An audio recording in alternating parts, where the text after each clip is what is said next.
नमस्कार दोस्तों, आज के हमारे इस वीडियो में हम आपके लिए उत्पन्ना एकादशी की व्रत कथा लेकर आए हैं। एक समय भगवान श्री कृष्ण और युधिष्ठिर महाराज के बीच संवाद हो रहा था। युधिष्ठिर महाराज बोले, भगवान, आप कहते हैं कि सहस्त्र यज्ञ करने से जो फल प्राप्त होता है उसकी तुलना मात्र एक एकादशी के व्रत से मिलने वाले फल से नहीं की जा सकती। कृपा आप मुझे बताएं कि यह एकादशी इतनी विशेष क्यों है और किस प्रकार यह इतनी मंगलमय बनी। इसके उत्तर में भगवान श्री कृष्ण कहने लगे, राजन, मार्गशीर्ष मास के कृष्ण पक्ष में आने वाली एकादशी पर भक्त को एकादशी व्रत करना प्रारंभ करना चाहिए। इसे उत्पन्ना एकादशी कहते हैं। इस प्रकार भगवान ने उत्पन्ना एकादशी की व्रत कथा शुरू करी। सतयुग में एक समय मूर नामक एक अत्यंत भयानक दैत्य रहता था, जिसने अपने क्रोध और बाहुबल से स्वर्ग के राजा इंद्र सहित समस्त देवताओं को पराजित करके अपने नियंत्रण में कर लिया था। इसलिए इस स्थिति से मुक्ति प्राप्त करने हेतु ब्रह्मा जी की अध्यक्षता में सभी देवता शिव जी की शरण में पहुँचे और स्वयं को बचाने के लिए भोलेनाथ से प्रार्थना करने लगे। तब भोलेनाथ बोले, हे देवराज इंद्र, इस घोर कष्टमय स्थिति से आपको केवल भगवान श्री हरि मुक्ति प्रदान कर सकते हैं। इसलिए आप उनकी शरण में जाइए, वो अवश्य आपको संरक्षण प्रदान करेंगे। यह सुन सभी देवतागण भगवान श्री हरि की शरण में क्षीर सागर पहुँचे। वहां जाकर उन्होंने भगवान विष्णु से प्रार्थना करी और कहने लगे, हे कमल नयन, हे मधुसूदन, आप सदैव अपनी शरण में आने वालों की रक्षा करते हैं। हे प्रभु, ब्राह्मण कुल में नाड़ी जंग नामक एक शक्तिशाली दैत्य उत्पन्न हुआ था, जिसने सभी देवताओं का संहार करने की प्रतिज्ञा ली थी। उसका पुत्र है मूर। इसकी नगरी का नाम है चंद्रावती और इस दैत्य ने त्रिलोक में हाहाकार मचाया हुआ है। इसने सभी देवताओं को पराजित कर अपने पराधीन कर लिया है। हमारी रक्षा करें। यह सुनकर भगवान श्री हरि क्रोधित हो गए और उन्होंने सभी देवताओं से कहा कि वह सभी इसी क्षण चंद्रावती पर आक्रमण करें और भगवान स्वयं इस युद्ध का नेतृत्व करेंगे। जब मूर दैत्य ने उन सभी को अपनी नगरी की ओर आते हुए देखा, तो वो अपने सैनिकों के साथ गर्जना करता हुआ आगे बढ़ा।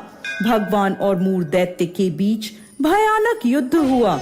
मूर दैत्य ने अपनी मायावी शक्तियों का प्रयोग किया और भगवान श्री हरि उसे परास्त कर रहे थे। इस प्रकार देवताओं के 1000 वर्षों तक यह युद्ध चलता रहा। इसके बाद भगवान ने अपनी एक दिव्य लीला प्रकट करी। भगवान अचानक युद्ध क्षेत्र से अदृश्य हो गए और बद्रिका आश्रम में चले गए। वहां उन्होंने हेमावती नाम की एक अत्यंत सुंदर गुफा में विश्राम किया। जब मूर को यह बात पता चली कि भगवान विश्राम कर रहे हैं, तो उसने निश्चय किया कि अब वो भगवान श्री हरि का वध कर देगा। उसी क्षण वो उस गुफा में पहुंच गया। उसी समय भगवान के शरीर से एक अति तेजमय कन्या उत्पन्न हुई। वह बिजली के समान तीव्र और समस्त अस्त्र शस्त्रों से सुसज्जित थी। इस कन्या ने मूर को युद्ध के लिए ललकारा। इस अत्यंत कांतिमय कन्या को देखकर मूर भी आश्चर्यचकित हो गया। युद्ध की ललकार को उसने अनसुना नहीं करा और उसने भगवान को छोड़कर उस कन्या से युद्ध प्रारंभ कर दिया।